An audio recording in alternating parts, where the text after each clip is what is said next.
Começamos por aqui. Não foi? Então, até aqui, seria uma introdução da cena contemporânea, que a gente vai chamar de cibercultura. É a cibercultura que nos ensina a trabalhar com as tecnologias digitais em rede. Ou seja, são as práticas culturais nossas, dos nossos alunos, dos jovens, das crianças, que nos desafiam sobremaneira. Como, então, continuar fazendo conteúdos e desenhos lineares, massivos, que não potencializam a expressão do aluno, que fora dos currículos formais estão fazendo política, produzindo conteúdo, criando imagens, fotografando, filmando, escrevendo, aprendendo outras línguas. Como, então, combinar aprendizagem ubíqua com educação online formal de qualidade? Então, a nossa amiga que foi homenageada por implantar a educação à distância nesse instituto, ela e toda a equipe, todos nós, todos vocês, a gente sabe que a gente fica feliz em consolidar projetos. Mas o desafio é exatamente investir em inovação, né? Acho que inovação é a palavra, uma das palavras-chave na formação profissional. Quer dizer, eu formo o outro para ele inovar, para ele ter empregabilidade. E a gente forma o outro não só para acessar o mercado de trabalho que existe, mas, sobretudo, inventar mercados de trabalho, né? Esse é o grande desafio, penso eu, na educação profissional. Bom,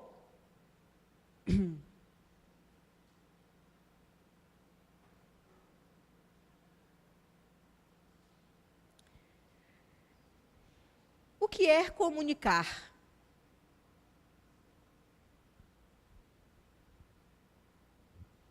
Comunicar é mais que enviar e receber mensagens. O Pierre Levy vai dizer que comunicar é partilhar sentido. Que enviar e receber mensagens configuram a materialidade da coisa, né? É a condição física. Mas comunicar é, sobretudo, partilhar sentido. Então, na educação online, comunicar não é só trazer o desafio e pedir para o aluno responder o seu desafio, mas é alimentar comunicacionalmente a discussão nas interfaces online. É quando eu partilho o sentido e o outro comenta, e eu comento do outro. Então, comunicar é mais que enviar e receber mensagens. Cibercultura é muito mais que enviar e receber mensagens.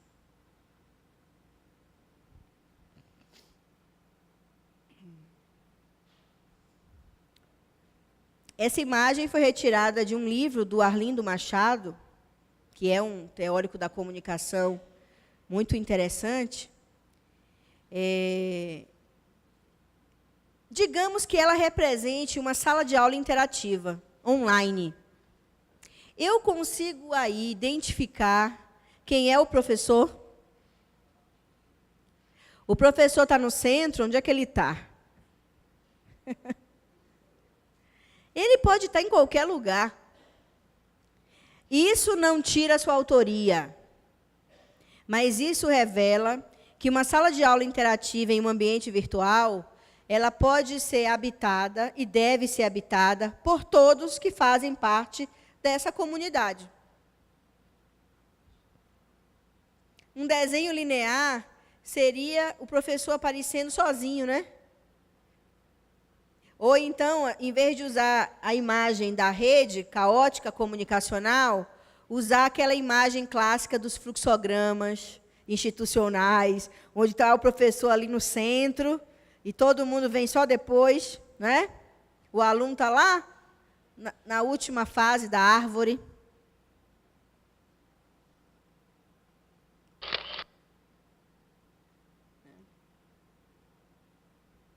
Como, então, criar situações de aprendizagem para a gente se aproximar um pouco mais daquele emaranhado caótico comunicacional. Como fazer isso, né? Como elaborar situações de aprendizagem que potencialize o hipertexto, né? Então, aqui, essa parte agora da minha fala, ela é muito mais uma sistematização de tudo que eu falei. Aqui eu tenho uma noção de interface, que eu me inspirei no Johnson, né, o Steve Johnson, que é um autor americano muito lido sobre inovação. Ele vai falar que interface é exatamente o que une duas ou mais faces. Eu preferi trabalhar com essa noção a trabalhar com a noção de ferramenta. Tá? Ferramenta, como eu falei, lembra muito mais a sociedade industrial, a extensão da força física, e muito menos a capacidade cognitiva e comunicacional. Né? E que no ambiente virtual de aprendizagem a gente tem interfaces síncronas e interfaces assíncronas. A gente pode, isso do ponto de vista de interfaces comunicacionais.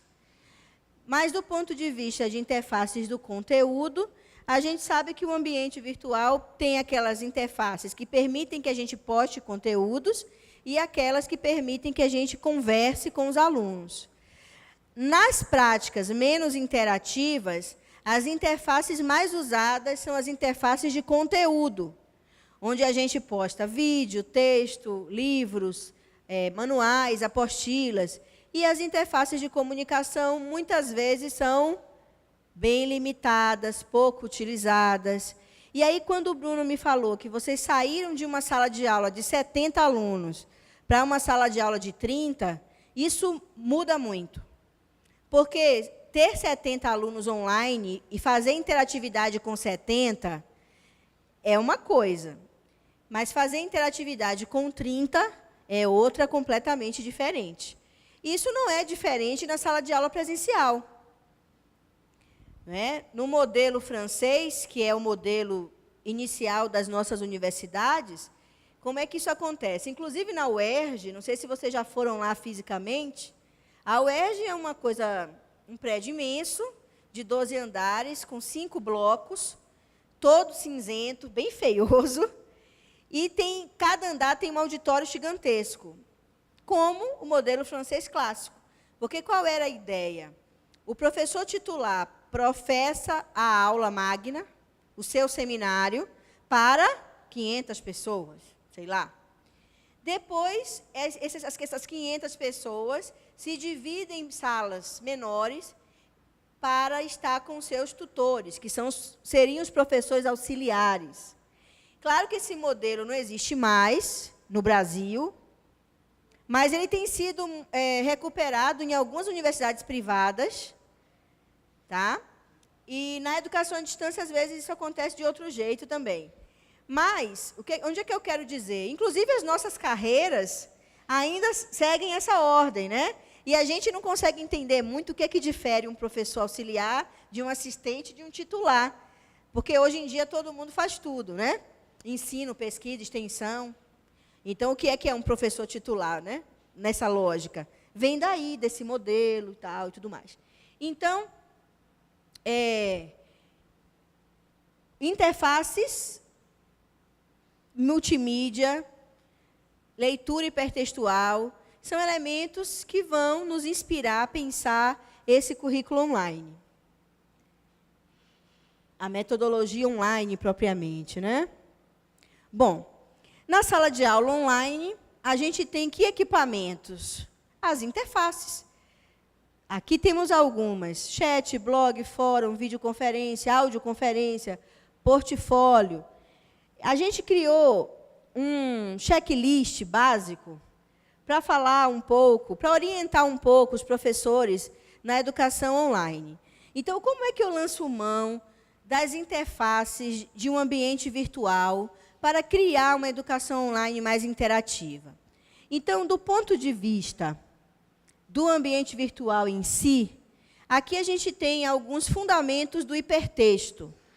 Esse slide, inclusive, eu já compartilhei com o Bruno, e ele vai depois colocar no site, colocar no CD. Se vocês não precisam se preocupar agora em copiar isso.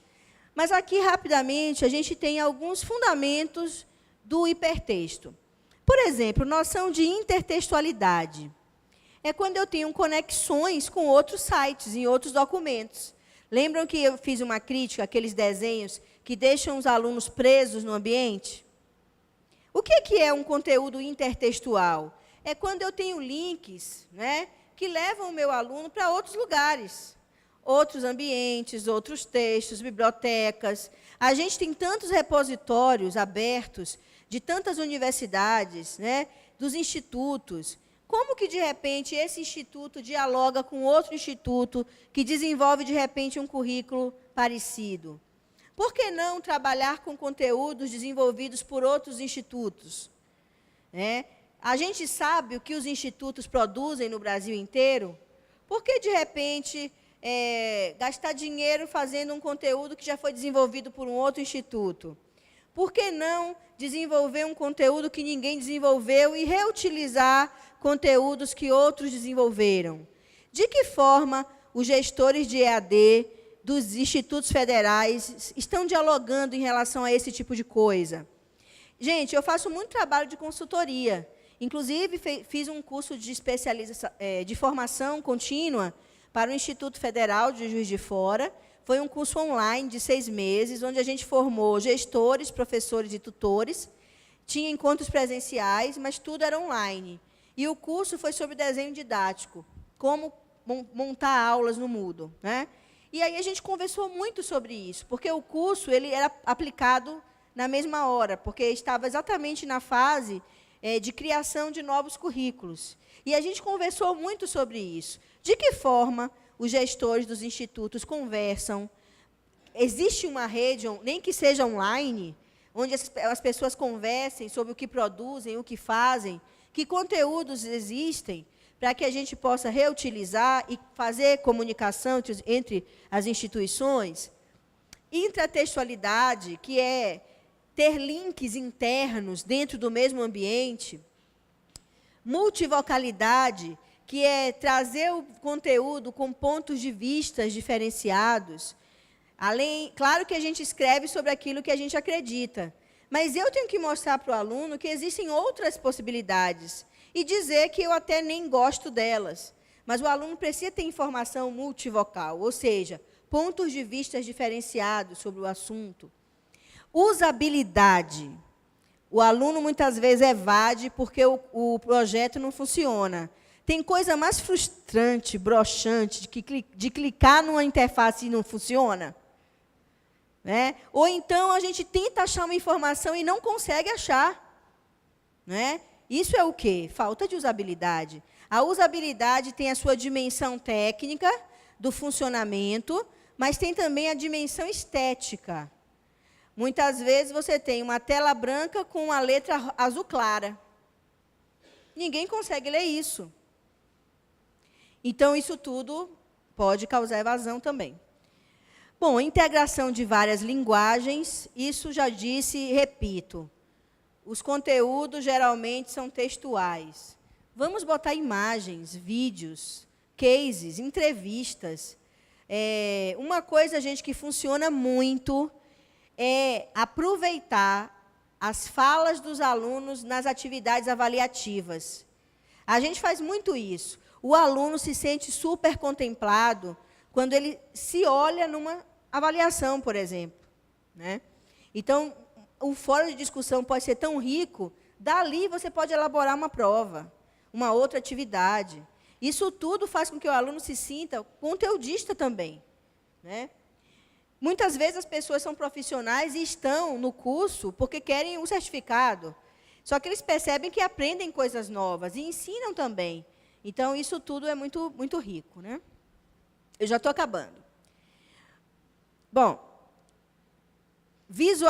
viabilizar e incentivar a comunicação, eu já falei. Né?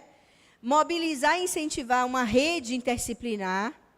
Estimular a participação criativa e colaborativa. Não há curso online sem colaboração. Fazer curso online só com autoestudo não é curso online. Então, interatividade, colaboração, são palavras fundantes.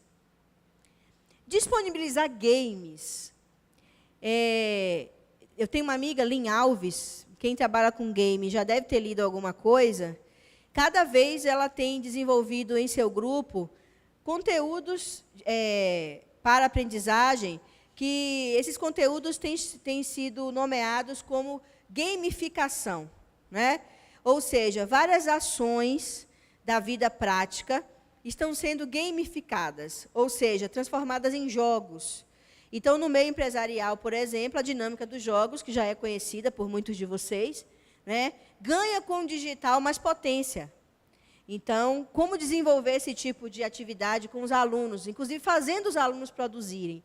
Vocês que trabalham com tecnologia, por exemplo, né, cursos de informática, têm a licenciatura em computação, os próprios alunos podem ser criadores de objetos de aprendizagem que podem ser reutilizados em cursos online, por exemplo. Enfim, são muitas ideias que eu acho que, com certeza, vocês já devem utilizar.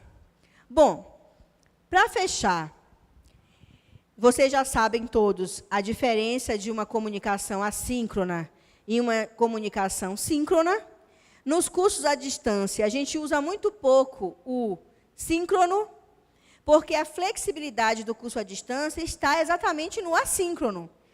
Quanto mais atividades que exigem que as pessoas estejam no mesmo tempo, mais dificuldade a gente vai ter, porque os alunos trabalham, nem todo mundo consegue estar na mesma hora para desenvolver uma atividade. Mas a gente não deve abandonar o síncrono. Eu só acho que a gente não deve condicionar, por exemplo, a avaliação ao síncrono, mas a gente pode fazer atividades paralelas com o síncrono, e pela pesquisa eu observo que o síncrono nos aproxima mais do nosso aluno, por conta da taquicardia, da emoção de estar ali, naquele mesmo tempo, conversando com as pessoas. Mas o síncrono não é lugar de muita densidade. Por quê? Primeiro, porque eu não garanto que todos estejam presentes, e o síncrono é oralidade, é fala solta. No assíncrono, a gente consegue fazer mais discussões densas, problematizar, até porque o meu texto no chat não é um texto rebuscado. Meu texto no chat é fala escrita. Tá? É fala, e a fala é livre. Tem gíria, tem até palavrão, né? Tem brincadeira. Não que no assíncrono não possa ter, mas a gente precisa ter mais cuidado com o assíncrono, para garantir mais cientificidade, densidade, né? Então, num fórum, eu posso ser muito mais acadêmica, trabalhar mais com a hipertextualização e por aí vai. Bom, potenciais dos fóruns. Gente, tem muita gente dizendo, eu não aguento mais curso online em fórum. Sabe por que não aguenta mais? Porque os fóruns são sempre a mesma coisa. Leia o texto, responda aqui. Quem diz que fórum tem que ser assim? No fórum, eu posso criar cases, eu posso trabalhar com charge, história em quadrinho, vídeo. Eu dou uma disciplina totalmente online no curso de graduação presencial. Claro que a briga é grande na universidade. Primeiro porque há o preconceito mesmo, né? Preconceito até pela ignorância, no sentido de ignorar o fenômeno e de ignorar a metodologia. Mas eu e outras colegas, a gente defende a ideia que os cursos, principalmente os de licenciatura, precisam ter práticas pedagógicas variadas. Como que a gente forma um professor só discutindo o texto na rodinha? Ou botando o aluno para fazer seminário? O aluno vai para a aula, para a escola, fazer isso também. Ou ele dá aula expositiva, ou ele discute texto na rodinha, ou ele bota o aluno para fazer o seminário. E aí ele não acompanha a produção do seminário, o aluno fica lá repetindo o que está no livro, lendo a fichinha amarela, ou então faz um slide, agora o Prezi, né, porque agora o Prezi está na moda. Mas até que ponto esse Prezi é hipertextual? Porque se o aluno é desafiado a elaborar um Prezi, e se ele faz isso como hipertexto, isso é muito bacana, né? Mas a gente tem que avançar em termos comunicacionais. Então, os fóruns podem ser tantas coisas. E isso, gente, não tem curso online que ensine isso. Isso é didática. prática de ensino. O professor criativo, no presencial, ele cria no online. E o professor que faz no online coisas diferentes, ele acaba aplicando no presencial também. Tá? E tem um pesquisador, o professor Marco Silva, ele desenvolveu uma pesquisa onde ele percebeu que professores que foram para a educação à distância se tornaram mais autores no presencial. Porque no presencial, muitos professores adotam livro ou trabalham conteúdos de outras pessoas. A autoria está na mediação dos conteúdos de outros. Mas na educação à distância, o professor é desafiado a produzir conteúdo o tempo inteiro. Seja uma multimídia, seja uma videoaula, seja um artigo, um texto para um material impresso. Isso tudo acaba mobilizando competências que ele antes não tinha. E a gente nunca vai fazer uma videoaula só para trabalhar online. A gente pode levar a nossa videoaula para uma sala de aula presencial e dialogar com os nossos alunos sobre isso. Então, nós que formamos professores, sobretudo, a gente tem que inovar em metodologia, porque a gente aprende a ser professor com os professores que temos. Então, se a gente aprende com um professor que só dá aula expositiva, lê o texto na rodinha, ou faz seminário, a gente só vai fazer isso também, né? Então, o fórum pode ser muito rico, e ele pode mobilizar competências e ser muito interessante. A gente pode fazer trabalhos em grupo, em duplas, enfim, júris simulados, a gente pode criar situações muito variadas. Não precisa só ser, leia o texto e responda aqui, ou traga aqui sua dúvida. Tem que ser mais que isso. Bom, então os fóruns permitem que os participantes interajam, conforme a sua conveniência e agenda pessoal, porque o síncrono permite isso, né? Ou seja, a gente pode trabalhar com vários mediadores. O nosso aluno é, em potência, um mediador. Ele potencializa aquilo que o Pierre Levy vai chamar de inteligência coletiva, né, que é a inteligência do grupo e não do indivíduo. E permite que a gente trabalhe densamente os conceitos, fatos e práticas, né? Por outro lado, os chats permitem vínculos sociais muito legais. Tá? Então, se você cria um chat, arroz de pequi, hora do café, vamos tomar um vinho, né? A gente pode fazer chats sociais para discutir amenidades, e essa situação mais social gera vínculos tão fortes que a gente acaba convidando o aluno para uma discussão mais densa num fórum, por exemplo. Porque o que é que faz o síncrono? Cria o que a gente chama de sentimento de pertença. A pessoa que se sente integrado naquela comunidade de aprendizagem pode evadir muito menos. Porque os problemas no caminho, como falta de acesso,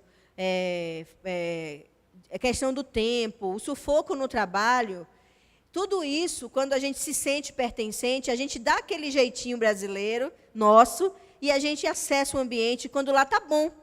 Ninguém vai num lugar que não gosta, não é verdade? Ninguém vai onde não gosta de ir. A gente só visita os amigos que a gente gosta, que tem a ver com a gente, né? Que compartilham das coisas que a gente pensa. Então, se o nosso aluno se sente pertencente àquela comunidade, ele vai voltar. Tá? Eu falo isso por experiência própria, né? Porque antes de ser professora online, eu fui aluna online. Na minha pesquisa de mestrado, eu fiz 8 cursos online, em instituições bem variadas, para ver como era o currículo que vinha se instituindo no Brasil no começo disso tudo, né? Eu estou falando de uma pesquisa de 1999 a 2002, porque eu emendei logo no doutorado, e no mestrado eu fiz uma pesquisa exploratória, vendo salas de aulas online. No doutorado eu desenvolvi uma metodologia para trabalhar online, usando ambientes virtuais, né?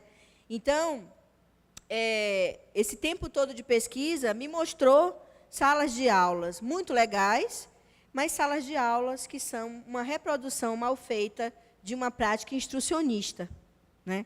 E isso mata o online, mata a internet e não faz cibercultura, que é o grande desafio. Bem, podemos trabalhar com estratégias didáticas que a gente já conhece, como a pedagogia de projetos, por exemplo. Né? O que a gente percebe na nossa realidade lá na UERJ? Quando eu fiz o meu primeiro projeto de pesquisa, já doutora, foi um projeto para formar os tutores do curso à distância, porque eu tinha identificado que os tutores do nosso currículo eram tutores reativos. E o ambiente virtual era péssimo. Era uma interface proprietária, horrorosa, que nada garantia que o e-mail que a gente mandava chegava no aluno. Era uma coisa assim, surreal em termos de acessibilidade, de usabilidade. Mas a gente percebeu que professores tutores que trabalhavam há 3 anos não conheciam o ambiente que trabalhavam. Primeiro, porque a equipe técnica só disponibilizava fórum. E aí a gente descobriu que tinha chat, que tinha videoconferência, mas ninguém usava, primeiro porque a equipe de TI não liberava o acesso, mas a equipe de TI faz o que os gestores mandam, querem. Então, uma vez que os gestores e as coordenações pedagógicas não sabem as potencialidades de um ambiente, obviamente, ninguém vai usar. Quanto mais eu conheço tecnicamente um ambiente virtual, mais inspirações didáticas eu vou ter. Então, a gente fez uma pesquisa-formação, investindo na formação dos tutores, para que eles pudessem também atuar no desenho didático. Porque, na minha realidade, os professores coordenadores, eles tinham muito menos experiências que os tutores. Porque o que é que eu percebi no Rio de Janeiro? O Rio de Janeiro tem um nível de tutoria alto. Tem muitos mestres e doutores que estudaram educação online, educação à distância. E tem pessoas que são tutores em instituições diferentes.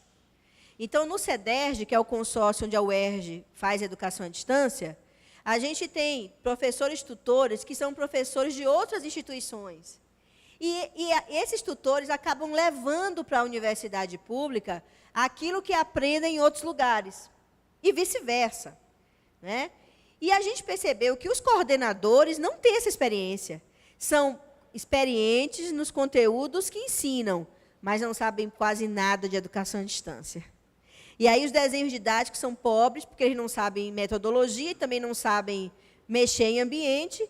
Então, a gente criou um fórum para também fazer com que o tutor fosse também coautor do desenho didático.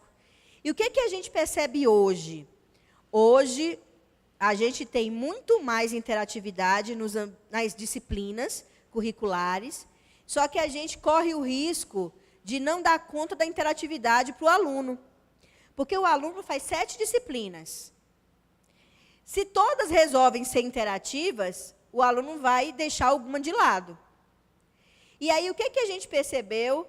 O problema de sempre. O problema da disciplinaridade. Agora, nós temos o desafio de fazer as disciplinas conversarem. Por quê? Porque, senão, fica muita duplicação de atividade para os alunos. Muita coisa para os alunos fazerem e as disciplinas não conversam. Então, o nosso desafio agora é trabalhar um currículo por projetos. Vamos botar todos os professores do semestre para conversarem, para a gente poder ver o que podemos fazer juntos. E aí, em vez de fazer 7 atividades interativas, vamos fazer 2 envolvendo os conteúdos de todas. E isso é o desafio de sempre, né? A falta de conversa, de interdisciplinaridade no currículo. E isso vem acontecendo também agora no online. Então, a gente percebe, gente, que para fazer uma educação de qualidade, é muito mais do que saber mexer no Moodle. Eu preciso discutir didática, prática de ensino, currículo, porque tudo isso nos ajuda a inovar na educação online também. Trabalhar com casos, como eu disse, tá? E a gente precisa pensar, e como a gente avalia a aprendizagem? Seria uma outra palestra para um outro evento, né? Já falei demais, vocês já estão cansados. Eu falo muito, baiano já viu, né? Fala pelos cotovelos. Ficaria aqui falando um monte, mas eu acho que a gente tem que conversar um pouco. Eu tive esse cuidado de tentar ser bem didática e de explorar bastante o tema. Então, eu fico por aqui agora. E vamos agora conversar um pouco sobre tudo isso, trazer os dilemas, as possibilidades. Então, fico por aqui e a gente continua conversando. Obrigada.